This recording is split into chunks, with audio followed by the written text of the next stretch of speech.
Tere, mina olen Liia Tammes, olen Robokaru robootikakooli omanik ja õpetaja ja samuti Insplay robomentor. Ja räägiksin ma täna teile siis üpris uuest Lego robotist, nimelt Lego Spike Prime'ist. See tuli välja alles jaanuaris Eestisse, üldse üle maailma ja tundides on seda veel suhteliselt vähe kasutatud, aga nii palju kui mina seda oma tundides olen proovinud, näen ma väga suurt potentsiaali sellel robotil just lõimingutundides erinevate ainete vahel ja väga suure potentsiaalina on ta siis ka matemaatika, loodusteaduste ja füüsikatundides kasutamiseks. Ja räägiks siis natuke näpsemalt, mul on laua peal ka 2 robotit siin, ilmaennustaja ja siis on niisugune radastega sõitev robot, millel on küljes lausa 2 andurit, et kuidas seda siis tunnis kasutada saaks. Spike'il on kaasas hästi palju nende enda välja mõeldud tunnikavasid. Need tulevad kaasa ilusti siis selle materjaliga, mille te alla tõmbate. Ja siin on siis näha nüüd 4 erinevat alateemat. Ja tänased robotid on siis meil pärit üks siis sellisest alateemast. Meil on siin võimalik hästi palju erinevaid roboteid kasutada, et meil on siin nii-öelda kehalise kasvatuse tunniga lõimingkava võimalik teha, meil on võimalik siin geograafiat võtta kasutusele, vaadata, kuidas andmeid koguda näiteks ilma kohta, on võimalik koostada erinevaid algoritme tundidesse, aga on võimalik kasutada robotit siis ka muudel eesmärkidel. Siin on nüüd siis esimene robot, mis meil laua peal ongi siis see ja tema programmi kood, et kui robotit ehitama tunnis hakata, siis on Lego selle meile hästi lihtsaks teinud, õpetajad ei pea kartma, et nad ei oska, kui nad võtavad endale haridustehnoloogi kõrvale veel ka, siis on see asi eriti lihtne. Iga tunni alguses on meil võimalik kasutada siis sellist tunni sissejuhatavat materjali. Seejärel tuleb meil ehitusjuhend ilusti ja kohe antakse siis ka kirjeldus, mida see robot teeb ja paljudel robotil on olemas kohe ka programmikood, mida lapsed saavad hakata ise siis muutma. Selle roboti programmikood näiteks oli juba Lego poolt enne valmis tehtud ja see robot siis on selline robot, mis näiteks geograafiatunnis saaks aidata õpetajatel räägida ilmast, kuidas meil näiteks sademed tekivad, miks meil on vaja teada, kuhu need sademed liiguvad ja kõik põllumajandusega seotud teemad sinna juurde näiteks. Ja kui nad tunnis siis selle robotiga valmis ehitavad sinna juurde, siis on selline lõbus vahepala, et mängides õppida juurde siis palju uusi oskusi.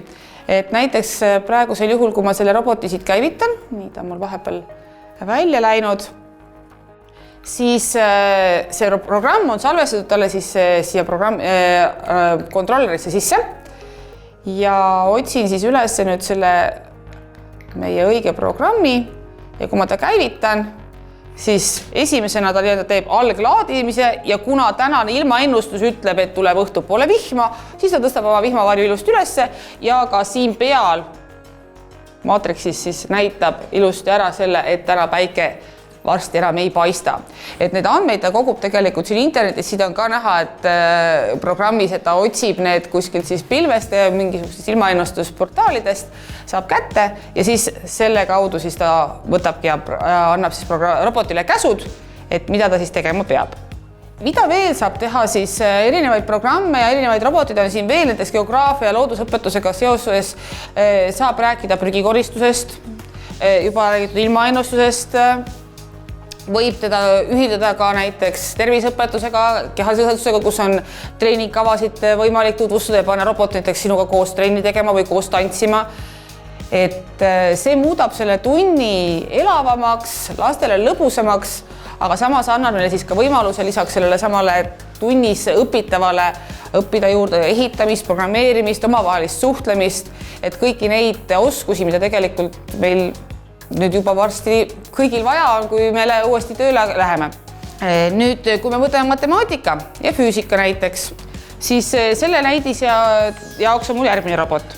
Matemaatikas saab seda robotit kasutada siis näiteks väga hästi teepikkuse arvutamiseks, meil on ju rattad, me saame kasutada kõigepealt ringi ümbermõõdu arvutamiseks, et kui pika vahemaa rävib robot teatud ratta suurusega, kui me vaheks suuremad rattad siia, siis kui pika vahemaa ta siis läbiks näiteks ühe rattapöördega.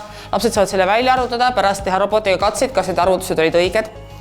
Me saame arutada kiirust, me saame arutada vahemaad, et selle jaoks see robot erinevate oma lahendustega on väga hea. Me saame arvutada siin protsente, me saame siin arvutada tõenäosust, et kas ta teeb mingid ülesanded ära. Me saame teha andmetöötlust juba suuremates klassides selle robotiga matemaatikas, et mida rohkem õpetaja selle robotiga tuttavaks saab, ma arvan, seda rohkem ta suudab ka ise juba välja mõelda neid erinevaid ülesandeid, mida see robot siis võimaldab teha. Või näiteks füüsikas siin robotil on kaasas ka päris mitmed andurid. Meil on kaasas näiteks värviandur. Siin selle roboti peal ta juba tegelikult on sisse lülitatud, ka ta töötab. Ja värviandurina ta suudab tuvastada siis meil erinevad klotsi värvi, siin on punased, kollased, tal on sisse ehitatud see juba. Et kui me võtamegi nüüd näiteks selle järgmise programmi siit ekraani pealt, et siis siin näiteks ongi, et programm näiteks ootab nii kaua, kuni ta näeb punast värvi antud juhul, aga siin on ette antud siis ka erinevaid muid värve, mida ta saab siis kasutada. Tegelikult on seda võimalik programmeerida ka siis nii-öelda valgusanduriks, ehk siis ta suudab tuvastada ka hele-tumedusi, teha joone järgi roboti, et füüsikatunnis saab siis väga hästi rääkida ka näiteks värvispektritest ja kõigest muust sellisest.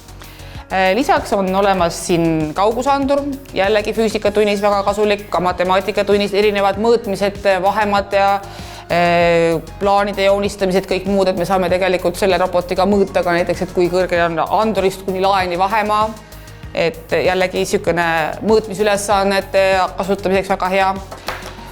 Lisaks on siin kaasas puuteandur, mis töötab niimoodi natukene, siis on ta nagu puuteandur, aga tegelikult on ta sisse ehitatud ka Newtonmeeter, et ta suudab aru saada siis, kui tugevalt peale vajutatakse, et kui me nüüd vaatame, siis selle anduri näite on siin praegu, talle on sisse lülitatud lihtsalt, kui ma teda korraks vajutan, siis näete, siin on näha juba 2, 3, 4, kui suur surve on, kuni 10 Newtonini välja. On võimalik seda siis kasutada. Jällegi füüsikatunnis võimalik ära katsetada, et erinevad jõud, tõmbejõud, hõõrdejõud, välja arvutada neid kõike ja robot aitab siis seejuures ka katseid teha ja nende katsete tulemusi kontrollida. Et selles mõttes jällegi võimalik kasutada ja integreerida tundi väga edukalt. Ja näiteks kui me vaatame seda sama robotit, mis meil siin on ees, et selle programm on tõeliselt lihtne.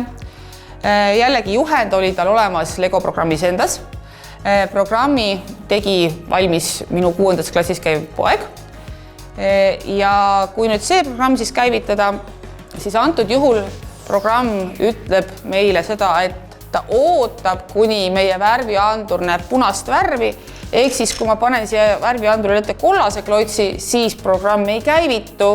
Ma võin siia panna ka ette rohelise klotsi, jällegi programm ei käivitu, aga kui ta nüüd näeb seda punast klotsi, hakkab ta sõitma ja sõidab nii kaua, kuni tema puuteandur siis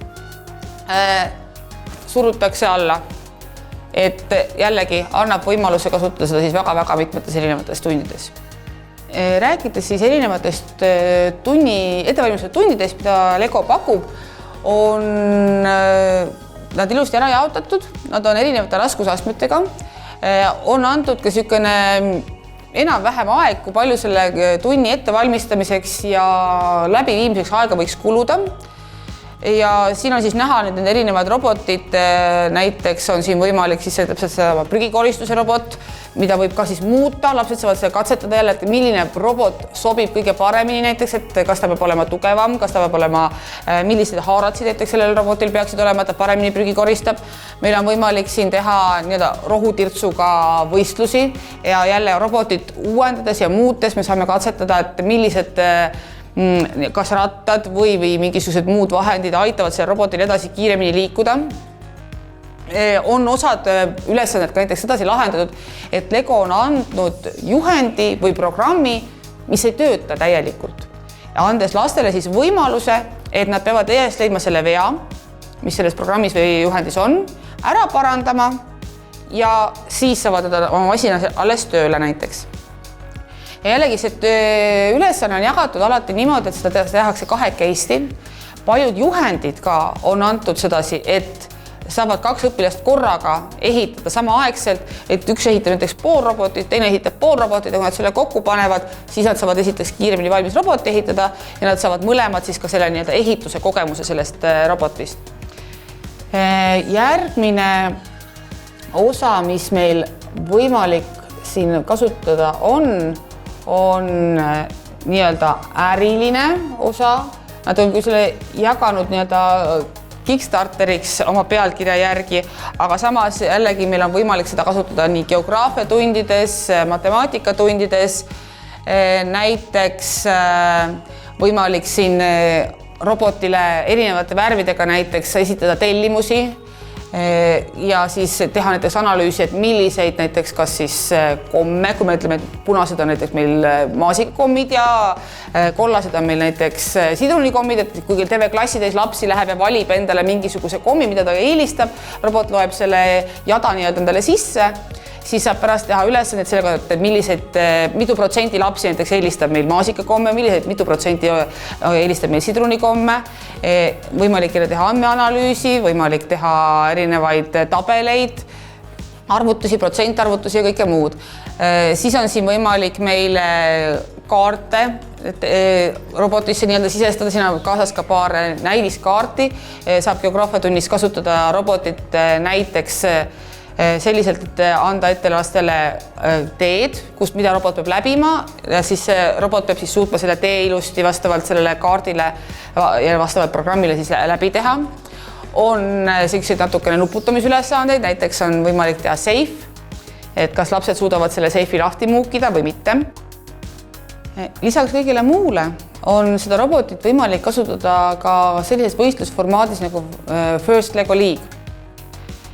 First Lego League on lastele väga arendav ja ma soovitan seda kindlasti kaaluda nii mõnegi lapse puhul, kes otsib endale projektitööd 8.–9. klassis, et siis kui saada niisugune alates 2–10 liikmeline meeskond kokku, jagada ülesanded sellele meeskonnale ära, siis selles formaadis, siis selles võistluses on võimalik vähemalt 4–5 lapsel oma loovtööna ära teha siis kas robotiehitusega, programmeerimisega, projektiuuringutega, oma loovtöö koolis ja seda siis esitada, pluss nad saavad ka võistelda, saavad võistluskogemuse ja samamoodi siis on sellele robotile antud ka erinevaid lahendusi, erinevaid võimalusi, siis kuidas sellel võistlusel mingisuguseid ülesandeid lahendada. Samuti on antud siis ka nii-öelda baasroboti mudel, mida võib siis kasutada võistlustel. Ja neid samu ülesandeid tegelikult saab jällegi kasutada ka tunnis, leides siis erinevaid lahendusi, kuidas seda siis integreerida tundi. Et iseenesest mina väga soovitan seda robotit, mulle ta meeldib, mina alustasin oma lausa 2. klassi lastega selle roboti kasutamist, kuna programmeerimiskeel iseenesest, mida kasutatakse, on Scratchi laadne. Paljud lapsed seda koolis juba on õppinud või siis ka kodus. Ta on intuitiivne, ka õpetajatele lihtne, siis ei pea kartma, et oi, ma ei oska või ma ei saa. Kast on niisugune lõbus ja värviline, klots on hästi palju seal sees, loomulikult seda peab jälgima, et nad sassi ei läheks. Et näiteks kui tunnis seda kasutada, siis ma soovitan ka, et igale õpilast paarile, kes seda kasutab, oleks see kass siis nii-öelda aasta lõikes kogu aeg nende oma ja nad peavad seda siis korras hoidma, et siis on teada, et ei lähe, või kelle vastutada see on, et siis ei ole kui need jupid kadunud ja ei lähe katki ka.